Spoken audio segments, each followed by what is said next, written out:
50 দিয়া টিকিট কেটে দিছে বাকি আমি উপরে যা 50 টাকার টিকিট কিনে কেন এমন ঝুঁকিপূর্ণ কাজ করলো ইয়াসিন? কে দিল তাকে এই ডাকাতি স্টাইল ট্রেনিং? আর এখন তার হবেই বাকি। সো গতকাল মেট্রো রেলের ছাদে উঠে পড়া 10 বছরের ইয়াসিনের কাণ্ড সোশ্যাল মিডিয়াতে তো কম বেশি আমরা সবাই দেখেছি, যা দেখে প্রথমেই অনেকে কর্তৃপক্ষের অব্যবস্থাপনা নিয়ে প্রশ্ন তোলে। কিন্তু সাংবাদিকদের করা প্রশ্নে ছেলেটি যে উত্তরগুলো দেয় সেগুলো প্রথমে শুনে হাসি পেলেও বাস্তবে কিন্তু সেগুলো আমাদের ভাবিয়ে তোলে।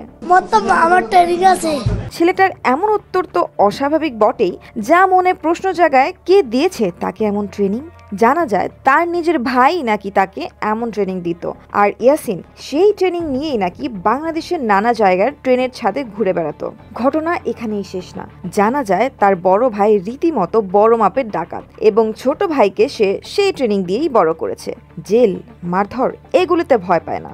যে উত্তরে সবাই হতবাক হলেও এটা কোনো সাধারণ দুষ্টুমি নয়। বোঝাই যাচ্ছে তার ভেতরে আছে মানসিক সমস্যা, আছে ভয়ঙ্কর পরিবেশে বড় হওয়ার চাপ। কিন্তু কোন অন্ধকার জগতে যে সে পা বাড়াচ্ছে তার কোনো ধারণাই নাই। যে ঘটনা আমাদের আবারও চোখে আঙুল দিয়ে শিখিয়ে দেয় আমাদের সমাজ ব্যবস্থা কতটা ভয়ানক। শুধুমাত্র নিজেদের স্বার্থ হাসিলের জন্য একটা মাইনর শিশুকে আমরা অন্ধকার জগতের দিকে ঠেলে দিই। তবে ইয়াসিন ক্যামেরার সামনে ক্ষমা চাইলেও পুলিশ তাকে উদ্ধার করে আটক করেছে।